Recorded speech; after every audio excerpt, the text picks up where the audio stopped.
सगळे सोयरे अधिसूचनेला आव्हान देणारी याचिका फेटाळण्यात यावी अशी विनंती राज्य सरकारकडून मुंबई हायकोर्टात करण्यात आल्याची माहिती मिळते। आणि या प्रकरणी कोर्टानं ओबीसी याचिकाकर्त्यांना एका आठवड्यामध्ये उत्तर द्यायला सांगितलंय। राज्य सरकारची ही भूमिका दुटप्पी असल्याची टीका याचिकाकर्त्यांनी केली। पुढील सुनावणी 31 जुलैला होणार आहे। या संदर्भात अधिक माहिती घेऊयात आमचे प्रतिनिधी सचिन गाड यांच्याकडून। सचिन, का अधिकचे अपडेट्स आहेत? सगळे सोयरे अधिसूचनेला आव्हान देणारी याचिका फेटाळण्यात यावी अशी विनंती राज्य सरकारनं कोर्टामध्ये केली आहे।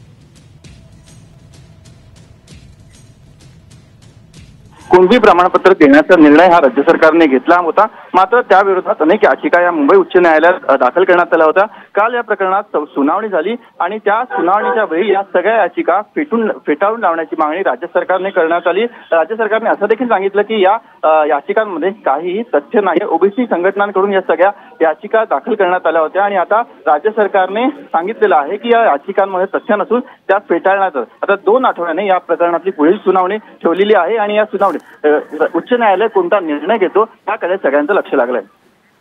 अगदी धन्यवाद आपण दिलेल्या या माहितीसाठी।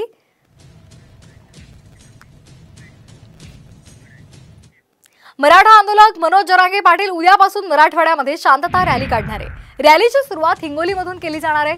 सरकारनं सगळे सोयरे अंमलबजावणीचा शब्द दिलाय आणि त्यामुळे तो पूर्ण करावा असं जरांगे म्हणाले। दरम्यान त्यांच्याशी संवाद साधलाय आमचे प्रतिनिधी अक्षय शिंदे यांनी। पाहूयात। आंदोलक मनोज जरांगे पाटील यांच्या शांतता रॅलीला उद्यापासून सुरुवात होणार आहे। सरकारनं जे सगळ्या सोयऱ्याच्या अंमलबजावणीच्या बाबतचा शब्द दिलाय, मराठ्यांची ही पोटजात कुणबी होती, ती पोटजात म्हणून दोघांचा व्यवसाय सारखा आहे। मराठ्यांना सुद्धा मराठा आणि कुणबी एकच आहे, म्हणून त्यांनी अध्यादेश काढला पाहिजे, त्यांनी शासन निर्णय घेतला पाहिजे आणि मराठा समाजालाही आम्हाला वेळोवेळी रस्त्यावरती यावं लागणार आहे। त्यावेळेस आमच्या मराठ्यांच्या लेकराला आयुष्याचं मिळणारे, त्याच्या भविष्याचं त्याला मिळणारे, शिक्षणासाठी नोकरीसाठी आरक्षण मिळणारे, म्हणून महिना 2 महिन्याला आम्हाला शांततेत येऊन शांतता मराठा आरक्षण जनजागृती रॅली महाराष्ट्रभर काढणं गरजेचं आहे आणि पहिला टप्पा उद्या हिंगोलीपासून सुरू होतोय 6 जुलैपासून। अक्षय शिंदे, साम टीव्ही न्यूज, अंतरवली, सराटी, जालना।